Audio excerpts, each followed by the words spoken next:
Welcome back to Next Up. I'm Mark Halperin. Thank you for joining to learn what's next up here. I'm the editor-in-chief of Two Way and the host of this program on the Megyn Kelly Network. We are off to a fast start. Very grateful to all of you for watching on YouTube, listening, wherever your finer podcasts are available, and all the folks at MK Media for supporting us. And in celebration of the new MK Media Network, Megyn Kelly will be here.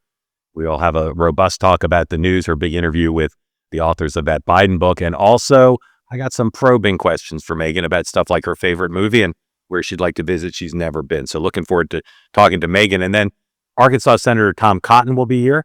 I think some of you probably think of him as a super serious guy, and we'll talk about some serious stuff. The shooting in Washington on Wednesday night that's tragic and has a lot of meaning behind it, but also some lighter stuff. And Senator Cotton is an incredible student of woke culture. Has had firsthand experience dealing with that, and also, as you'll see, was pretty early on in seeing the reality of Joe Biden's cognitive decline. So we'll get to all that. But first, I want to go back to a topic that we've discussed here before, which is the media and the media's lack of credibility. We've talked about the Democrats also having a lack of credibility for a variety of reasons related to issues, but also to the failure to acknowledge what was plain to the eyes of the American people and people in conservative media and some independent journalists, which is Joe Biden's cognitive decline. The press is in a crisis of confidence and credibility over that as well. And what I have said, you've heard me say it, is that there needs to be a full acknowledgement, not we shouldn't have missed the story, which is now kind of the line that's going around, but why you missed the story. And the reason that the story was missed, I can tell you from having worked in liberal newsrooms for a lot of my career, is because they didn't want to help Donald Trump win. And so they, just as they did with the Hunter Biden laptop story, just as they did with the suppression of the Hunter Biden laptop story by the big social media platforms, on this story, they could all see what was happening, but they pretended it wasn't. So I've said it's important to have a full acknowledgement of the errors. I think every newsroom, if they ask me what they should do, they should have a full investigation. What was the internal communication like with their reporters and their editors and their correspondents and their executive producers? What kind of communication did they have to say, should we investigate this story? Go look at the rundowns and the internal communications on big days when things happened where Joe Biden demonstrated cognitive decline. The day he talked to a dead congresswoman at an event, in part to honor her, what was the chatter like inside? And then interview all your editors and your reporters and your managers and say, what did you do? How did you see it? How did you miss it? So I think that's super important because that's in the news right now. But there's the larger issue of credibility. And the larger issue, which has become put in sharper relief since Donald Trump went down the escalator, of the lack of credibility. And I say to my liberal friends, including my liberal friends who work in the media and deny they're liberal sometimes, even if you don't think the media is liberal and biased against Republicans and particularly biased against Donald Trump, not all the time, but often, know that half the country thinks it. Now, Michael Jordan said he didn't endorse Democrats, even though he was a Democrat, because Republicans buy sneakers too. I don't understand, in an industry that's struggling for financial relevance and survival, how you could say you didn't want to sell your product to half the country. But that's what's happened. And I'll just remind people in the media today some of the things that's true about the media and give my advice about what needs to be done to restore credibility beyond a full accounting of what they did on the Biden acuity story. First is recognize that almost everybody in the country thinks the media is biased. Okay? The critics certainly do. People in conservative media do. Republicans do. But the public at large can see it. I've done so many focus groups, had so many discussions. Even liberals. Now, if you've streamed Trump derangement syndrome, you might say, well, the media is biased because they're not hard enough on Donald Trump. And that's sometimes true. Being hard on Donald Trump is difficult. As said, he's very difficult to cover for a variety of reasons. But I talked to plenty of liberals. I remember when I was covering the Obama campaign in 2008. Publicly, they'd never say it, but privately, they'd all say, of course, the media is biased towards us. They're biased towards us over Hillary Clinton, but they're also biased towards us against John McCain. So I think a fulsome apology from the heads of news organizations to say, we get it. You think we're biased, and you think we're biased against Donald Trump because of our conduct. We're sorry. We apologize. We have to do better. I think that'd be helpful. But it's more than that. It's to come clean and to give other examples, not to acknowledge in a halting way or in as limited way as possible to try to get through the crisis, but come clean. Examine the many incidences of bias. Acknowledge the flaws. You don't have to say we're horrible people or American journalism isn't great. American journalism is and has been the best in the world. But you got to acknowledge that there have been mistakes that have caused many people in America to see the bias. And again, the Biden cognitive decline story is only the latest. What else needs to be done? Choose words carefully before you publish them. Look at every word and every paragraph and say, how fair is that? Are we writing about Donald Trump exactly the same way we would write about a Democratic president who did the same thing? And vice versa. Are we writing about the Democrats the way we would write about a Republican? The whole point of my business is to be fair, regardless of party, to treat everybody equally or as equal as possible. Okay? Then, and this is going to be a hard one, get the avowed liberals out of the newsroom. Okay? Now, there are a lot of reporters who, in conversation, and I saw this when I worked everywhere I worked in establishment media, people will say in private meetings, but in front of a lot of people, crazy liberal things that reflect obvious bias against conservatives and particularly against Donald Trump. Fire those people. Maybe give them a second chance, but if they're an avowed liberal, not just someone who leans left, you fire them. And if people say things, if you're in a leadership role in your newsroom and somebody says something that reflects systemic hostility towards the president of the United States who won the popular vote, call them on it. Don't just laugh or sit in silence about it. Okay? Tom Cotton will be here later, as I said. Tom Cotton wrote an op-ed piece for the New York Times espousing the use of the military to restore order during the unrest following the death of George Floyd. And that op-ed piece caused a revolt in the New York Times newsroom because the liberals said he shouldn't say that. It makes them feel unsafe. And it was a position, by the way, that was held, according to polls, by a big majority of the American people. That case study should be looked at by every news manager in the country.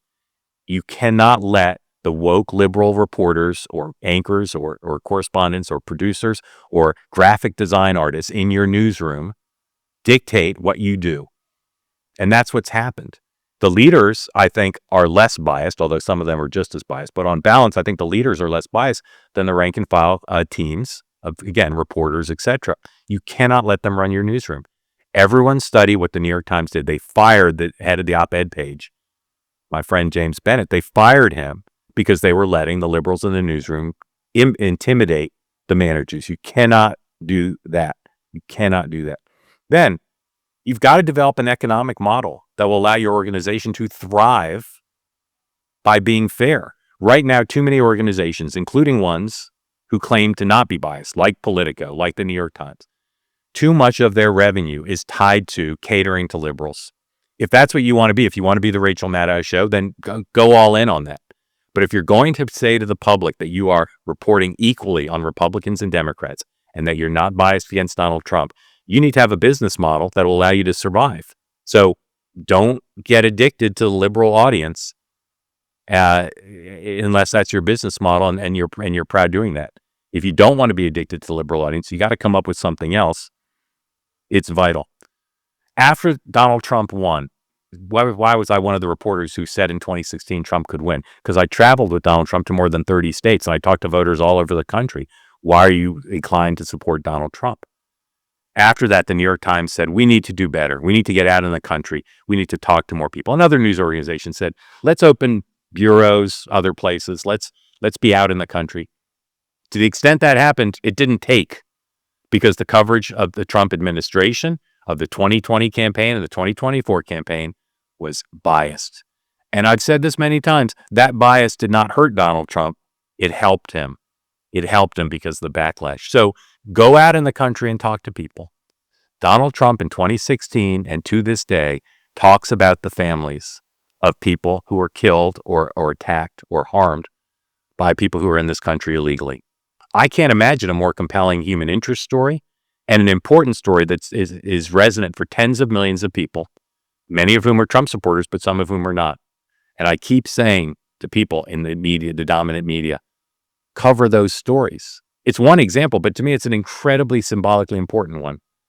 Cover those stories. Explain the grief of those families. Explain the injustice that they feel to have lost a loved one or seen a loved one hurt by someone in the country illegally because the border wasn't secure.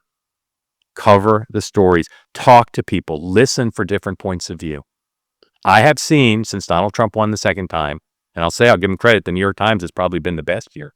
I've seen some examples of stories that recognize there are diverse opinions in this country, but not nearly enough. Every American is equal. Every point of view has a right to be heard. People can have their opinions, okay?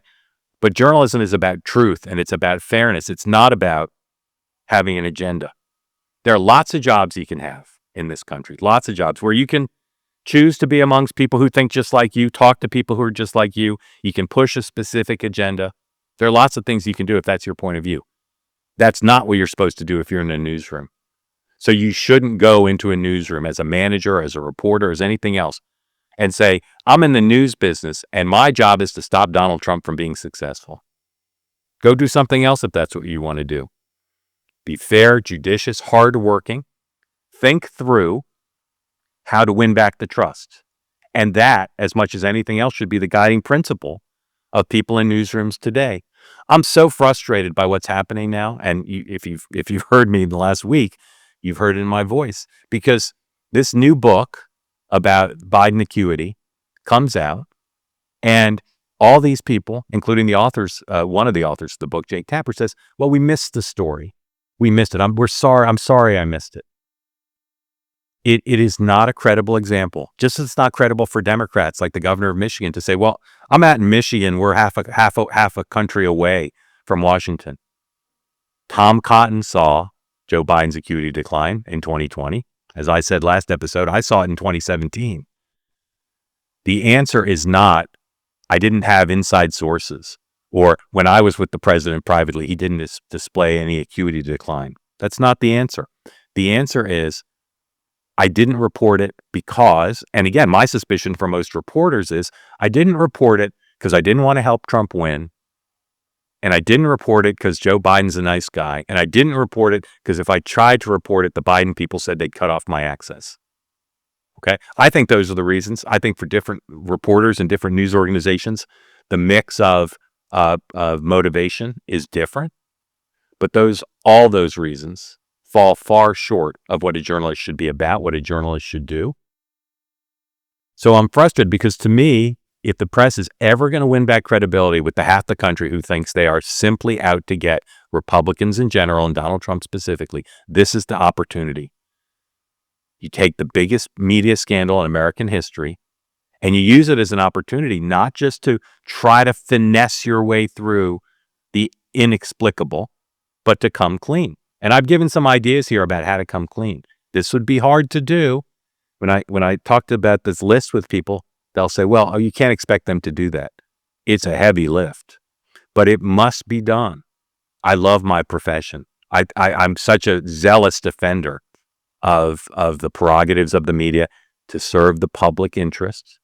And I'm a big believer in the need, as the founding fathers were, the need to have a strong press corps that can hold all powerful interests accountable to the public interest.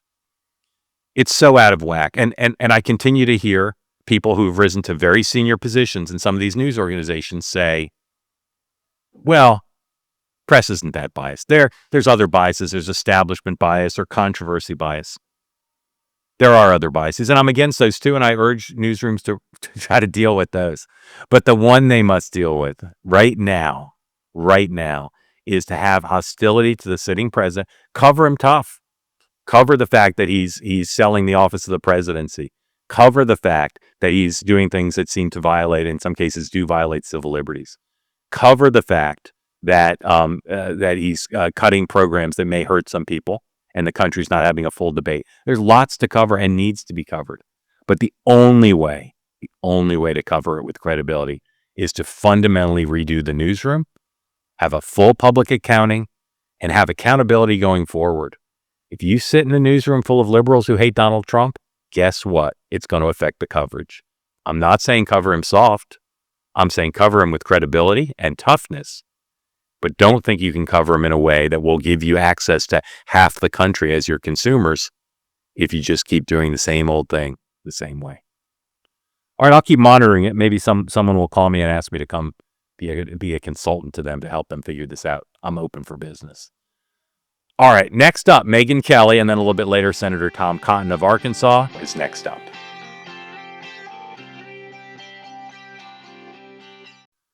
Tax day may have already passed, but for millions of Americans, the real trouble, it's just beginning.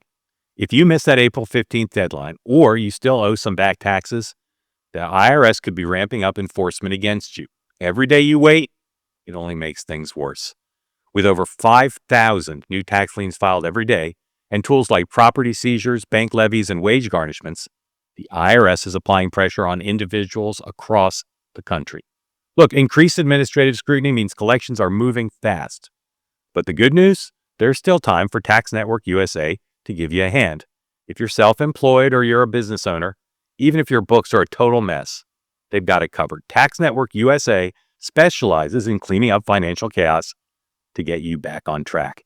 Even after the deadline, you can still regain control. Your consultation is always completely free, and acting now, it could stop penalties, threatening letters, and surprise levies before things escalate. So right now, call 1-800-958-1000 or visit tnusa.com/nextup. You may have missed that April 15th deadline, but you haven't run out of options. Let Tax Network USA help you before the IRS can make another move. That's 1-800-958-1000 or visit tnusa.com/nextup.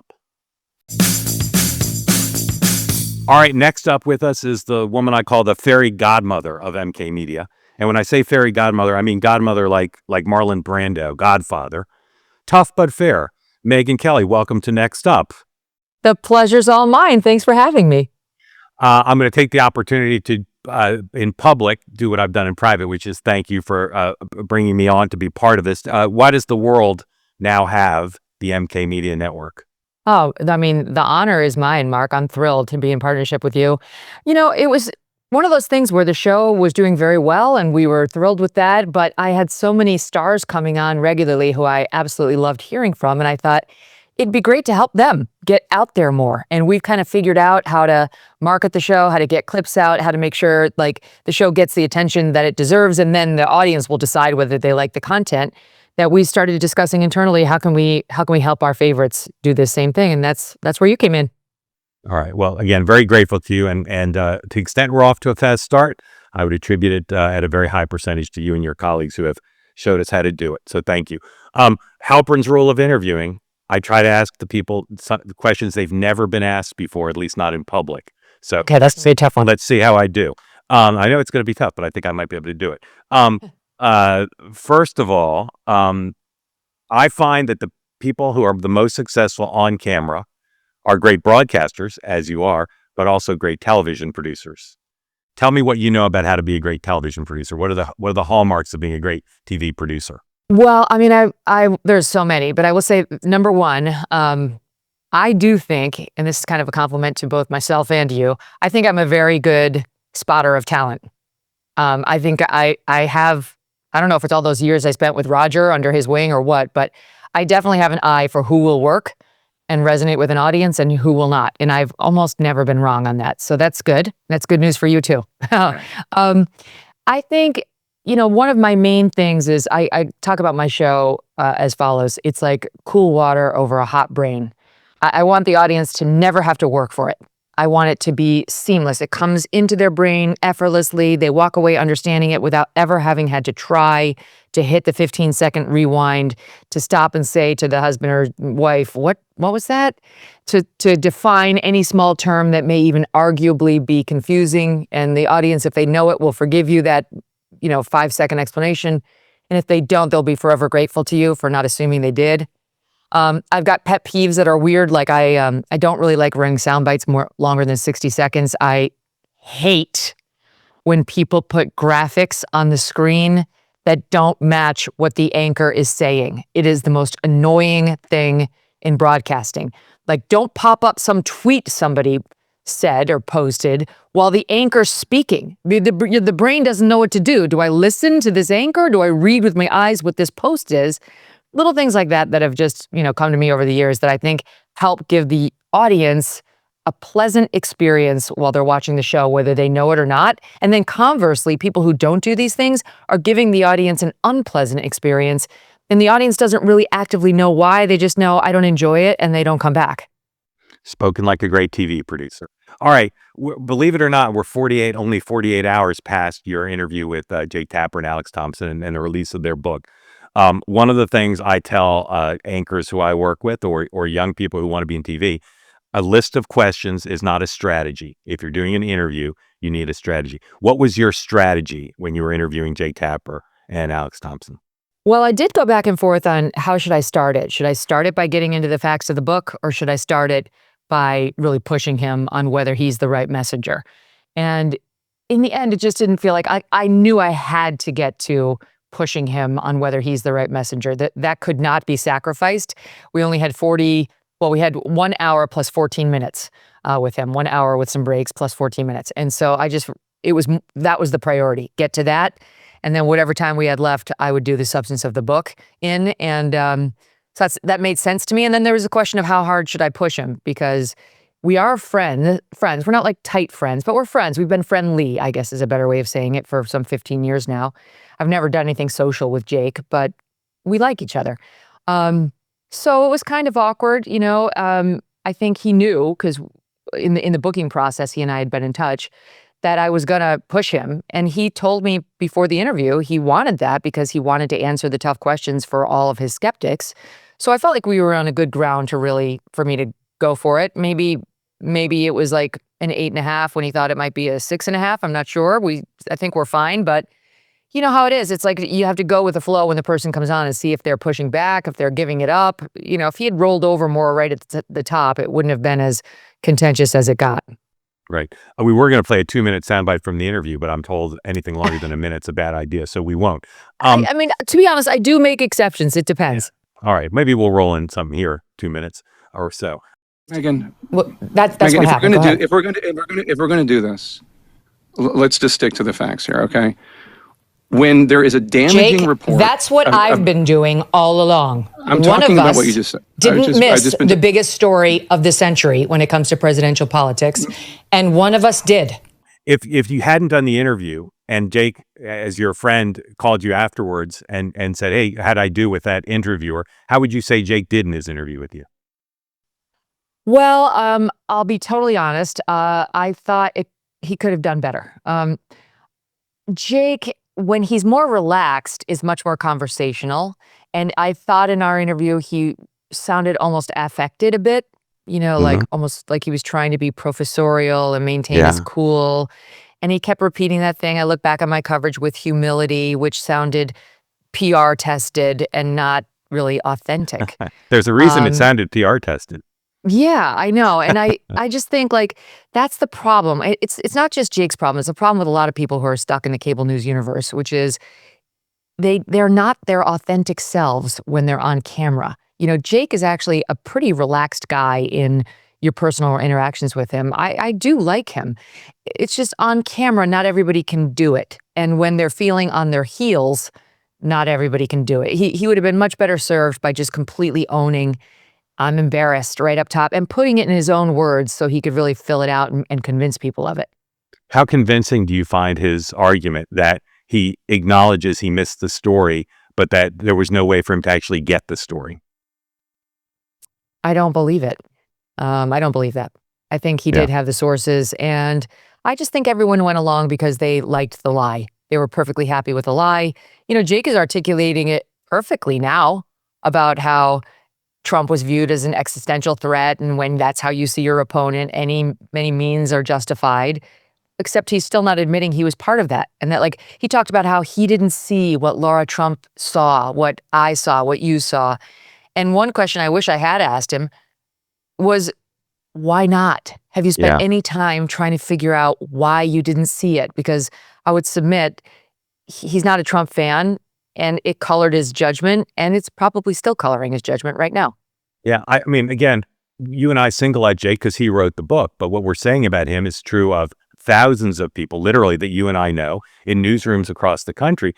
Senator Cotton's going to be here later. He put out a video in 2020 showing Joe Biden's loss of mental capacity and saying this is a real danger to the country. And I just think they can't answer the question, how can you say you didn't see it? Not were you in private meetings or off camera and during an interview, but just watching the public performance of Joe Biden in the 2020 campaign.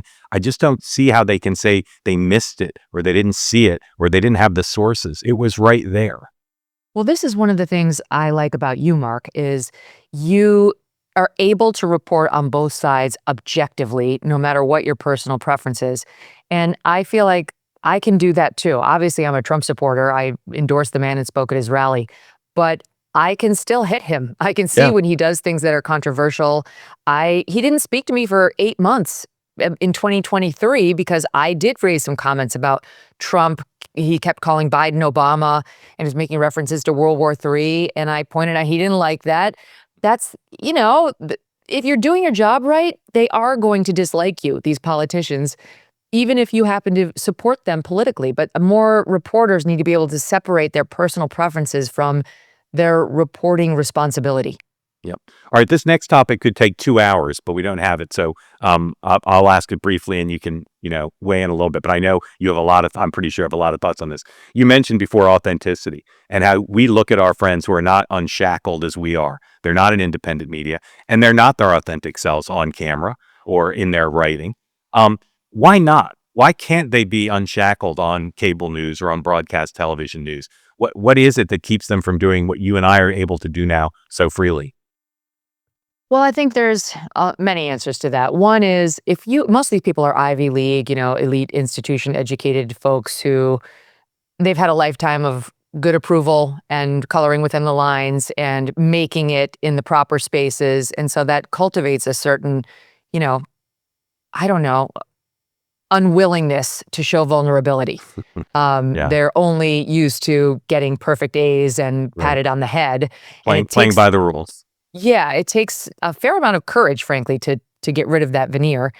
Many did not come up under somebody like Ailes, who saw that in me, even though I'm not an elite institution person, early on, but I was trying to be a perfectionist, saying that doesn't work on television and the audience can smell a phony from a mile away. And so I was given permission by my boss to let my guard down. And I did. But even then, I think people would say that you could see a big difference between me today and me while I was on Fox.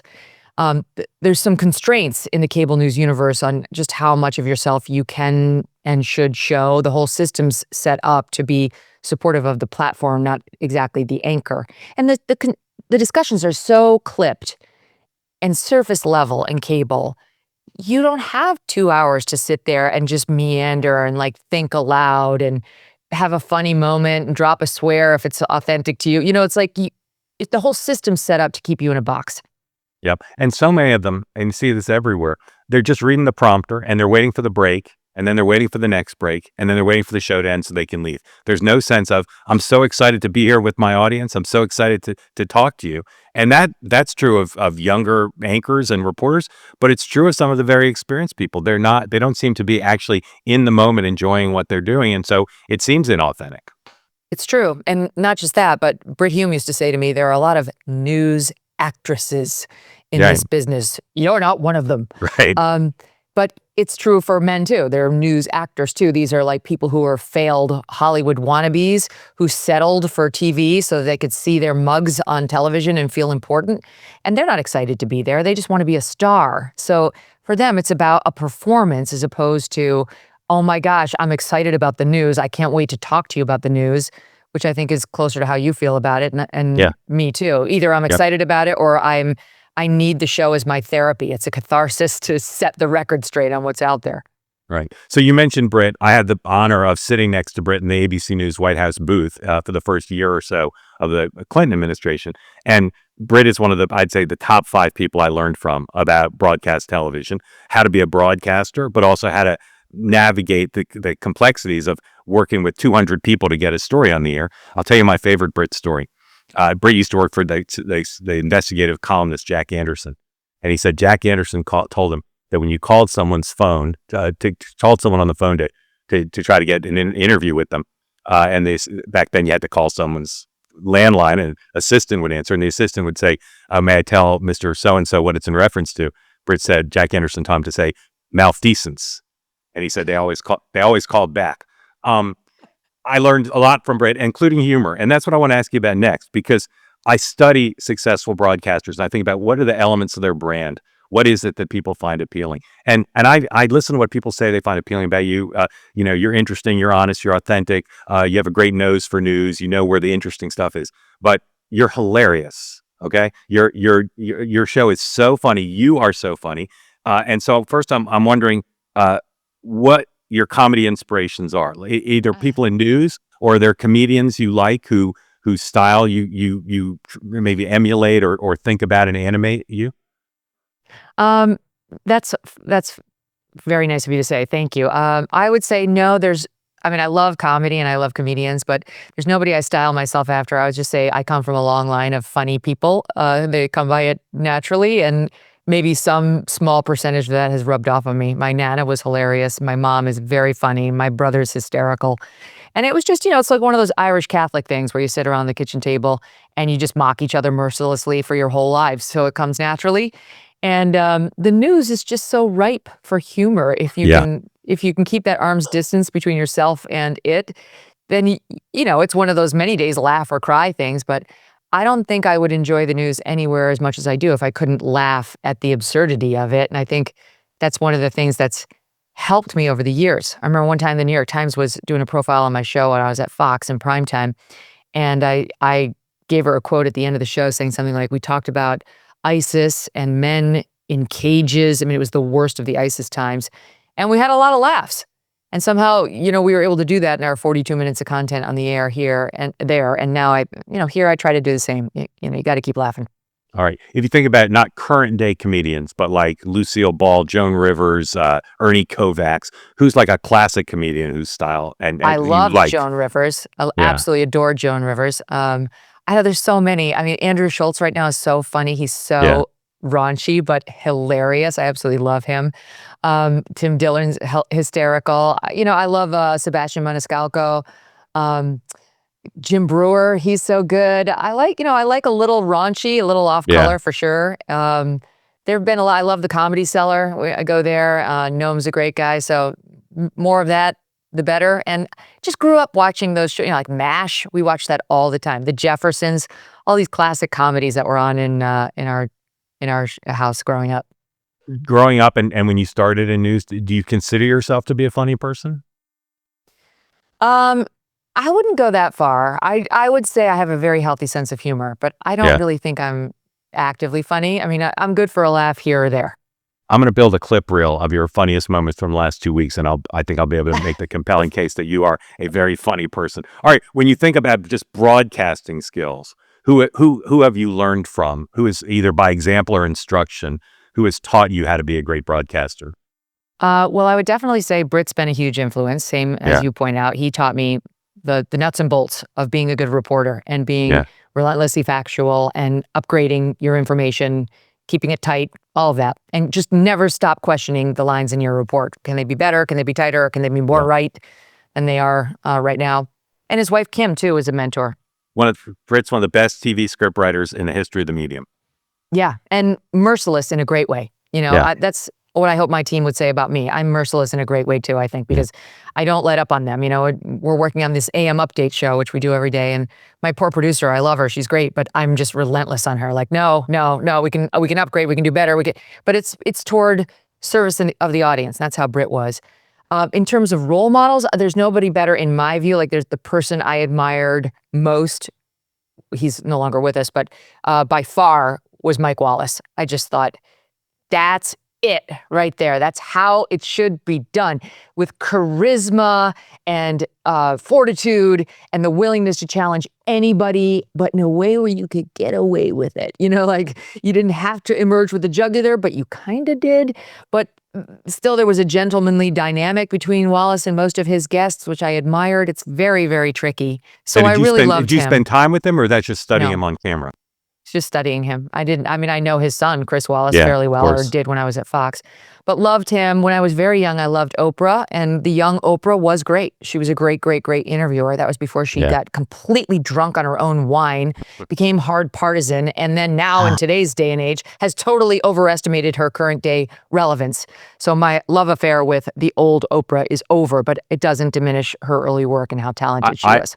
Totally agree. If you go back and look, even when she was in Baltimore as a local anchor, she was an incredible communicator, and her sense of how to communicate and sort of engage the audience was phenomenal. Is there anybody today on the air who you think is a very compelling broadcaster?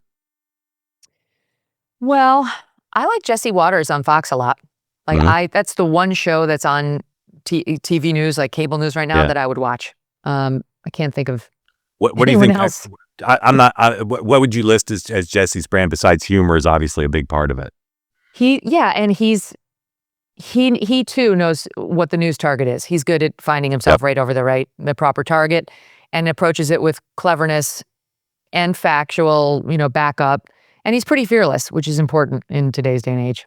All right. How am I doing asking you questions you've never been asked? 50%. You're doing very well. Yeah, all right, here we go. Let's keep going. This is what we call skillful.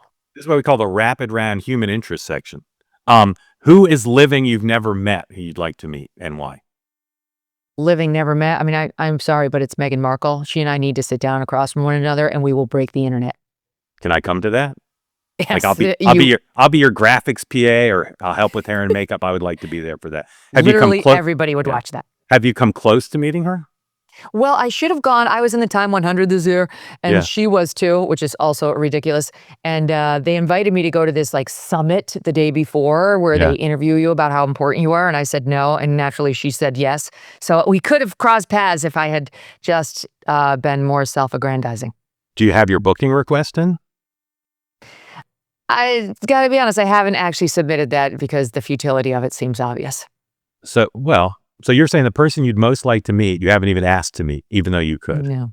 All right. It's one of those things where it might be too important to me to continue to be able to make fun of her. Like, I don't know if I could make up or like patch things up or somehow be wooed by her, Mark, because being able to mock her is too important to me. I've never met her, but I think the chances that she would melt your heart and win you over are de minimis. I think you're right. That's what I would say. All right. What's a place you've never been that you'd like to go, and why? I'd love to go to Japan. You've never been to Japan? I've never been to Asia. And you know where else, though? Domestically, I've never been to the Pacific Northwest. Never. Never Seattle, Portland. These are massive holes, Megyn. I know. I haven't had a lot of time. I've been to Japan like 25 times. It's my favorite place. It's my favorite place in the world. No. Let's all go. Let's take the kids and I'll show you around. Let's make it an MK Media excursion. Best architecture, best food, best service economy. It's an incredible place. Incredible. Yeah, it's definitely on my bucket list. All right. It takes a little while to get there, by the way. So I hear. All right. What is the greatest movie of all time? I mean, are we talking my favorite or just definitively the greatest movie? Your greatest for you. What is your favorite movie? My favorite movie of all time is Willy Wonka and the Chocolate Factory. The original. The original. I'm obsessed. I've never even seen the imitations. I refuse. Yeah. How are you at imitating the Wonka in the final scene, near the final scene, when Charlie walks in and he says, "Good day, sir"? Can you do that? He says, "You bumped into the ceiling, which now has to be cleaned and sterilized, so you get nothing. You lose." He says, and also, "Good day. So shines a good deed in a weary world." Yeah. That's a sweet moment. Are you so in love with that movie that you can differentiate between the Oompa Loompas, or they're all pretty much the same? I can differentiate. I've actually spoken with one of the Oompa Loompas, if you must know, and I watched the whole movie 4 years ago next to the real Veruca Salt, Come on. Julie Dawn Cole, who's now all grown up and living in London. And she came to my hotel and we watched it together. We decorated the whole thing with Willy Wonka apparatus and we kicked balloons together like she does in that one scene. Is there video of that? Is there video of that? Yes, I'll give it to you. You can lay it in here. Like to see that. Lay it in we here. sang her song. I Want It All. I mean, I peaked. That was it. I had peaked. It was my 50th birthday present. All right. Based on that, I think I might know the answer, but let's say Charlie was not eligible to win. Of the other kids, who was most deserving? Oh, wow. Well, no, it wasn't Veruca for sure. She was the worst. Yeah. Not a ghostess. Arguably. I guess I'd have to go with Mike TV. I mean, what did he do? Mike TV just watched a bunch of TV. Like that's really not so bad. How's your Mike TV imitation? I'm trying to think. He had a lisp, so you'd have to incorporate that. Yeah. Like, Dad says I can't have a real one. Not till you're 12, son. Something like that. Not bad. Did you have a favorite of the grandparents? Well, of course, it's Grandpa Joe. I mean, the other three just sat in the bed. They didn't even try to get up, so that was sad.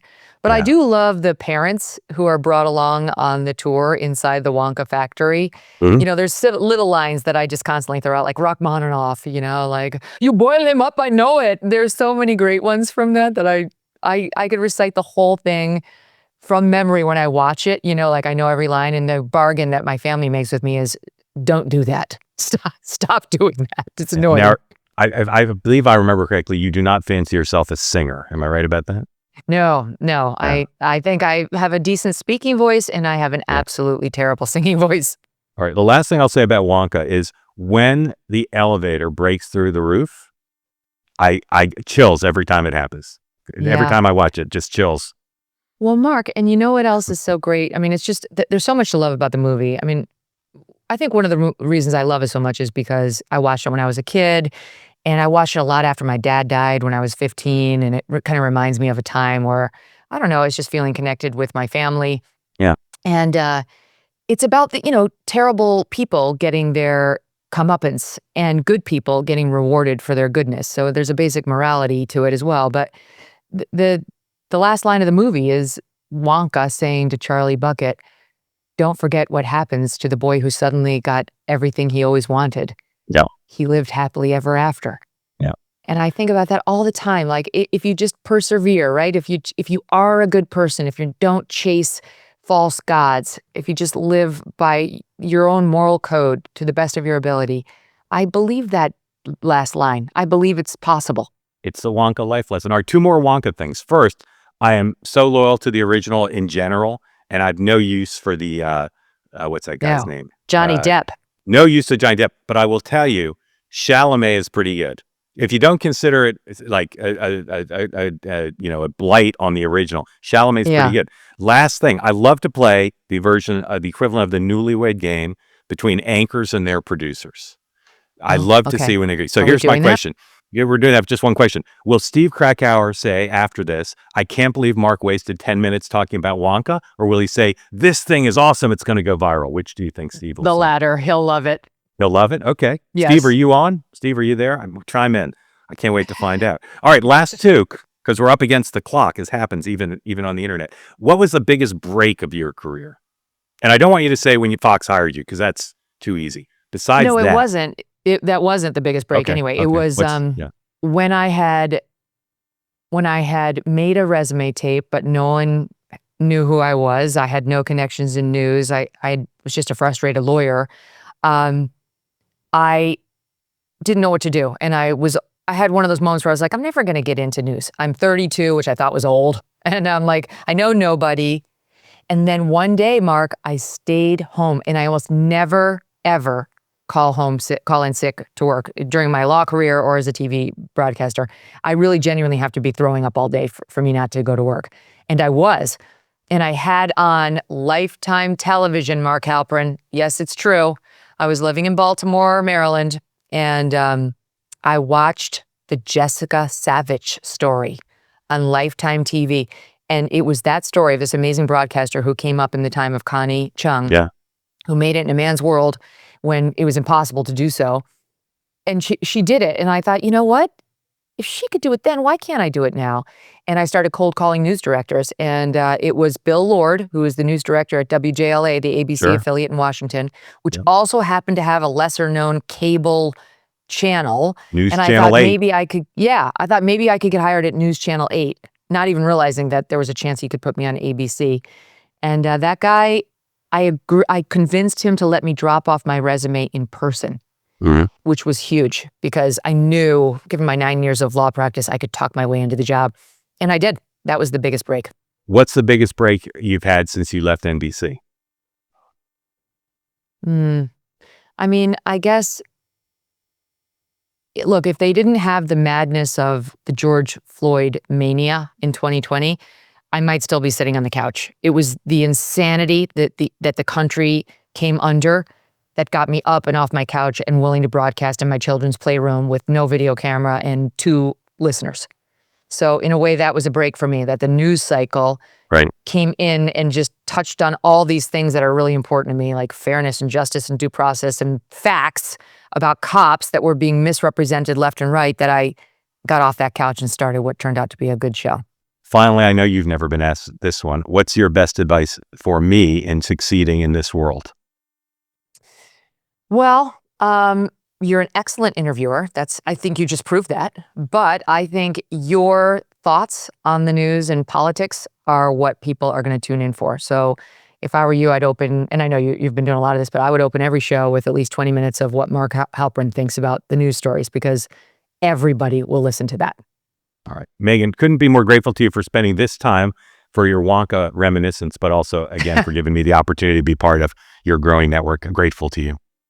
The pleasure is all mine, Mark. Keep going. The show is already a huge success. We've been thrilled. You far exceeded our expectations for a month into launch, and I know it's just blue skies ahead. Thank you. All right. See you soon. Next up, Tom Cotton, the gentleman from Arkansas, in a moment.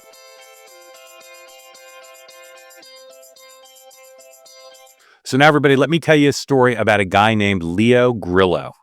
Leo was on a road trip and he came across a Doberman. This dog was severely underweight, clearly in a great deal of trouble. Leo rescued the Doberman and he named him Delta. Well, sadly, Delta was just one of many animals that needed help, which inspired Leo to start Delta Rescue. It's the largest no-kill care-for-life animal sanctuary on Earth. They've rescued thousands of dogs and cats and horses from the wilderness, and they provide all the animals they rescue with shelter, love, safety, and a good home. This dedication, this everlasting love to animals, that is Leo's mission and his legacy. Delta Rescue relies solely on contributions from people like all of us. So if you want caring for these animals to be a part of your legacy, speak with your estate planner, because there are tax savings and estate planning benefits too. You can grow your estate while you let your love for animals live well into the future and be part of your legacy. Check out the estate planning tab on their website to learn more, and you can speak with an advisor. We call dogs man's best friends for a reason. You can help those who need it most. So please, right now, visit deltarescue.org to learn more. Again, that's deltarescue.org. Next up now, the gentleman from Arkansas, the Senator Tom Cotton, who joins us now from his very lush Washington, D.C. office. Senator, thank you for making time. We'll talk about some serious stuff first and then some lighter stuff. Senator, I want to start by asking you about the tragic shooting Wednesday night in Washington, D.C., near the Capitol. 2 young employees of the Israeli embassy there were murdered by someone waiting outside the event they were attending. You're head of Intelligence Committee and think a lot about Homeland Security as well as the anti-Semitism that exists and has been a problem here and abroad. First, on the shooting, just from an operational point of view, do we need to harden targets in the United States where Jewish Americans are congregating? Well, Mark, first off, let me extend my deepest condolences on behalf of all Arkansans to the families of the 2 people who were murdered last night, and extend my condolences to the people of Israel. One victim was an Israeli national. I believe he was here on a diplomatic passport. It makes it especially heinous that it happened just blocks away from the U.S. Capitol. Unfortunately, I think the anti-Semitic murders you saw last night is downstream from the wave of anti-Semitic incitement we've seen across America and across the world. And our Jewish fellow citizens shouldn't have to live behind blast barriers and barbed wire and have armed guards outside of every site where Jews may congregate, at Jewish day schools or summer camps or synagogues, or last night at a museum. We should do a better job of confronting bravely and strongly and consistently anti-Semitism in every form, every place we find it. We should very aggressively condemn it and prosecute it to the fullest extent of the law when it happens. So, for instance, this depraved murderer should face the full weight of the law, to include the federal death penalty. And we should live in a society where Jewish Americans can congregate, they can celebrate their culture, their religion, and their history peacefully and without fear that some anti-Semitic madman is going to come in and shoot them up. I know that's the goal, and I've been crying most of the morning over it because the brutality of it and the horror of it. But I just go back to the practical question: do we need to harden targets? Do we need to have more security now until we can do the longer term project of eradicating or limiting anti-Semitism? Do we need more security for events? I know people shouldn't have to be behind barbed wire, but is that a reality now? Sadly, I think it is for many Jews in America and at many Jewish institutions and locations in America. And that's something, as a non-Jew, it's hard for many Americans to fathom. Yes, there's always the chance, for instance, of random violence in public places, or someone going into a church or a school and committing atrocity. But that's different from Jewish parents today in America having to drop their kids at a Jewish day school and seeing armed guards outside of it because of the wave of anti-Semitism, which has led to anti-Semitic violence here and around the world. So I think it's a regrettable fact that many Jewish leaders of Jewish institutions or gatherings are considering further securing their sites to protect their fellow Jews. But again, that's not the America we should live in. We should condemn anti-Semitism forcefully. We should pursue and prosecute it, especially the heinous act of violence you saw last night and these similar kinds of violence. And we should aspire to live in America where our Jewish friends don't have to have armed guards or live behind blast barriers and barbed wire. The timing of this is unavoidable. The two things going on that potentially could incite more anti-Semitism because of the way much of the world treats Israel. One is Prime Minister Netanyahu seems intent on going back into Gaza, and a lot of criticism that there's insufficient humanitarian aid associated with this mission. And there's talk of a potential Israeli strike against Iran if the nuclear pact falls apart between Iran and the United States. Is Prime Minister Netanyahu have to factor in the potential backlash of those two potential actions, or one actual and one potential action, to make sure that he doesn't do things to exacerbate the problem of anti-Semitism? Well, I expect Prime Minister Netanyahu to do what's right for the nation of Israel, to continue to prosecute the war against Hamas, which committed the worst atrocity against Jews since World War II on October 7th, 2023, and to ensure that Iran can never have a nuclear weapon. And I expect President Trump will back him to the hilt on that, as he has said so. I think for everyone else here in America, one way to help minimize this wave of anti-Semitism is not to apply double standards to the nation of Israel. It's fine to criticize Israel if you have legitimate policy differences with them. I thought for much of my adult life that Israel's economic policies were outdated and semi-socialist until Prime Minister Netanyahu, in a turn as finance minister, modernized those policies and unleashed the free market prosperity you see in Israel today. But when you apply one set of standards to Israel and another set of standards to every other nation in the world, I don't see how you can see that as anything other than anti-Semitism. Look at what's happened in Gaza in recent months, for instance.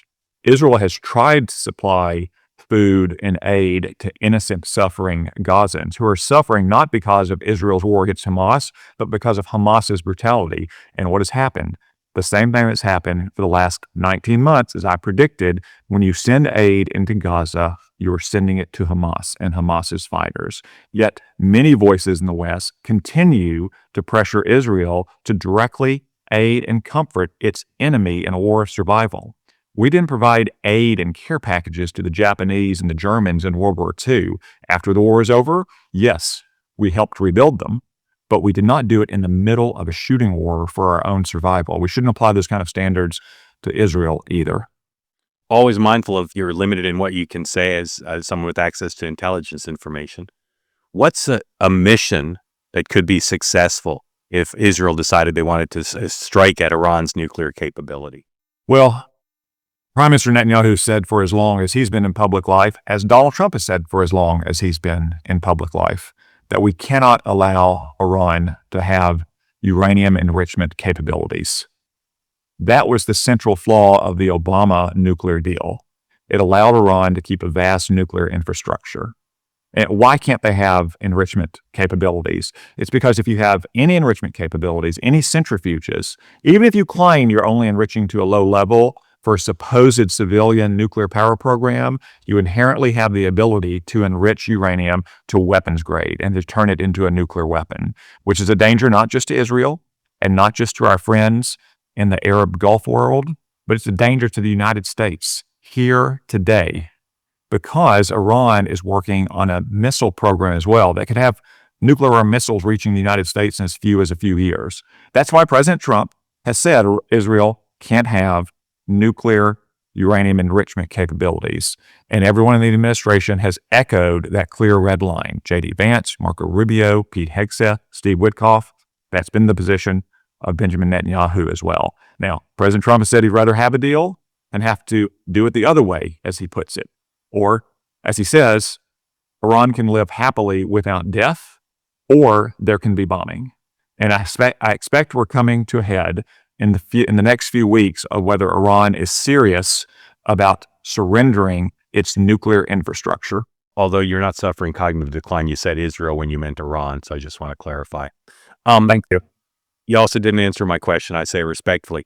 What would a military mission look like if Israel decided that the only way to stop Iran from developing the capability was to use military force? Is it surface to air missiles? Is it air to ground missiles? Well, what's the well, you're right. I don't want to get into classified or operational plans, but I don't think it's any secret, especially after Iran attacked Israel last April and last October, and Israel retaliated ferociously, that Israel and the United States have immense military capability that Iran does not. Fighter aircraft, bomber aircraft, missiles, interceptors. There is no question that the United States and Israel have the ability to significantly degrade Iran's nuclear capabilities. That's not what President Trump wants to do, but he has said that's what he will do if Iran is not willing to negotiate a satisfactory deal that blocks all paths to a nuclear weapon. Last question on this. If Israel decided, if Prime Minister Netanyahu decided that a military strike was necessary to take out some or all of their capability, could you imagine a world in which that was done against the wishes of the United States? Or he'd only do it if the United States was for it?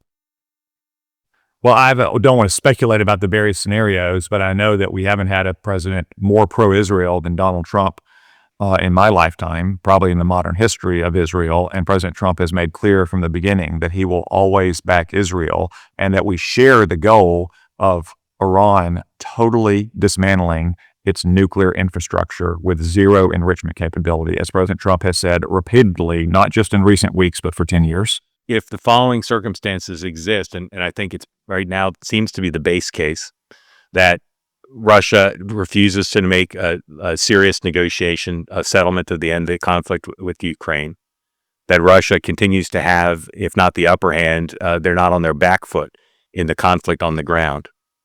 If that happens, should the United States go back to sending substantial military aid to Ukraine? Or is that, from your point of view, off the table for this president? Well, Mark, no, it's not off the table because it's actually still happened. President Trump has continued to send military aid to Ukraine. At the same time, he recognizes the realities of the battlefield. Neither side is making much in the way of gains. Ukraine is fighting strongly to defend its territory. Russia is struggling mightily to gain very, very small increments of territory at massive losses, something that Vladimir Putin did not expect, not just 3 years ago, but 3 or 6 months ago.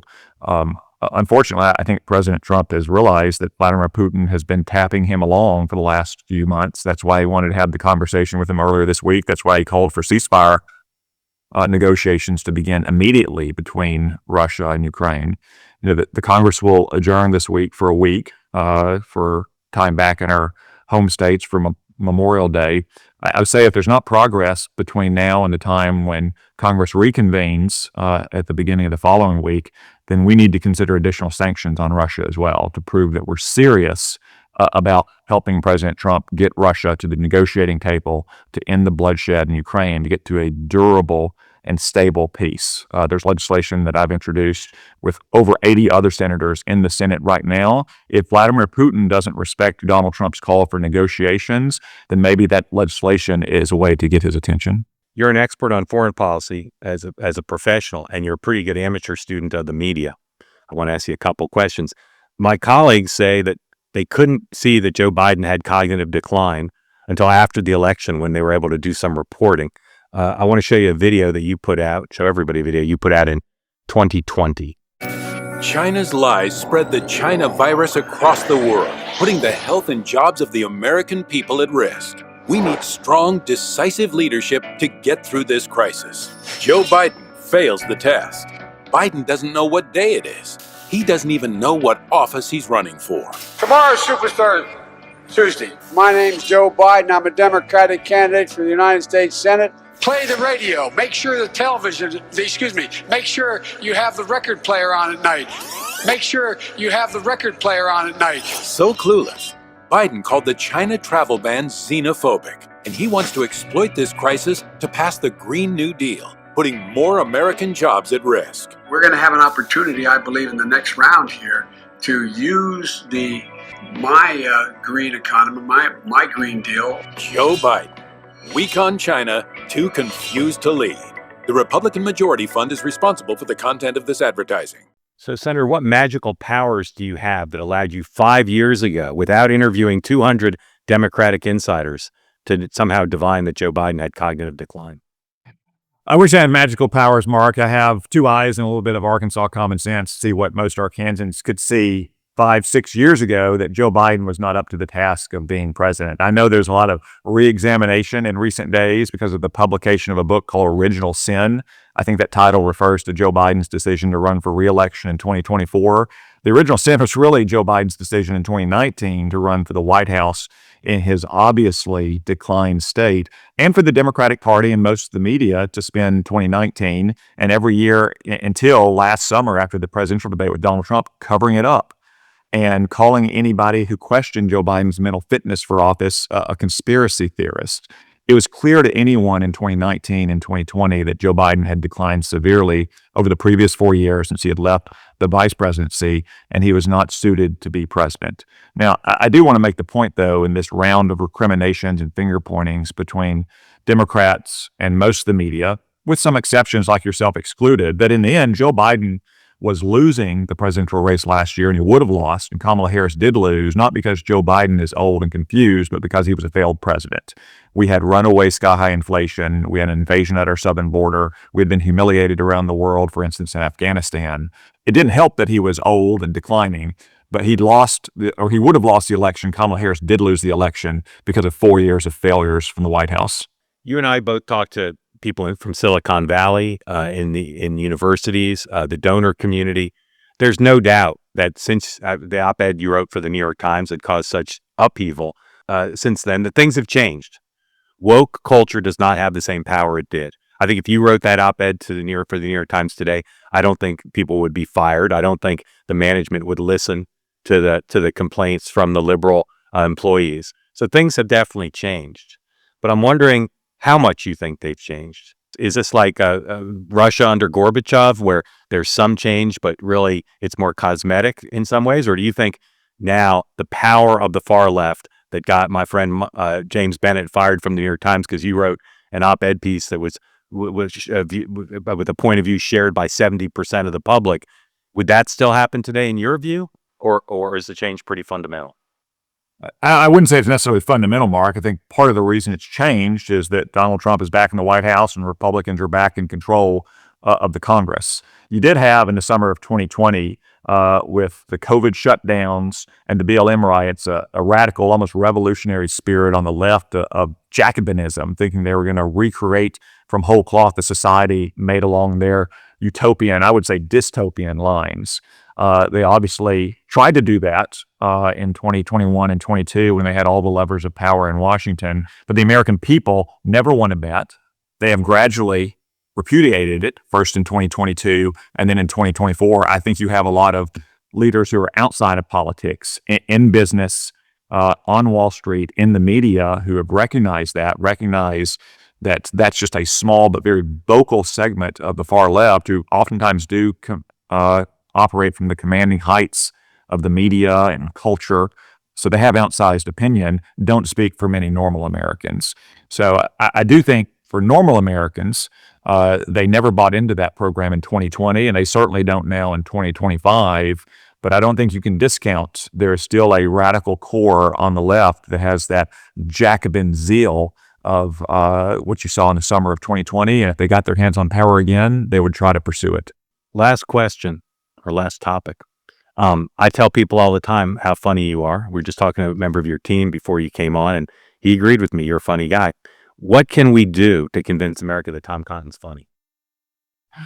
I don't know, Mark. I just try to get up every day and do my job hard for the people of Arkansas. And if I can make people smile along the way, in addition to serving them well, I'll do so. I'm a senator, not a stand-up comedian, and I'm definitely not going to try to audition for one. But I appreciate the compliment. I think your governor is hilarious. Sarah Huckabee Sanders. She's kind of like a stand-up comedian, also very accomplished governor. I asked Megyn Kelly this question earlier in the program. Who are your, not current, but like classic comedians in America who you're a fan of? I don't know. Probably some of the early and iconic folks from the early days of Saturday Night Live that went on to great careers in the movies, like Chevy Chase. Yeah, Belushi. There's other ones since then, great comic movies like Tropic Thunder or Zoolander. They're good. I'm going to ask you one of my favorite trivia questions, and it relates to Chevy Chase. Which represents the greater number of seasons? The number of seasons Chevy Chase was on Saturday Night Live, or Farrah Fawcett was on Charlie's Angels? That's a tough one. That's a little bit before my time. You probably remember it as a teenage boy watching every week. I'll go with Chevy Chase on Saturday Night Live. The answer is both is one season.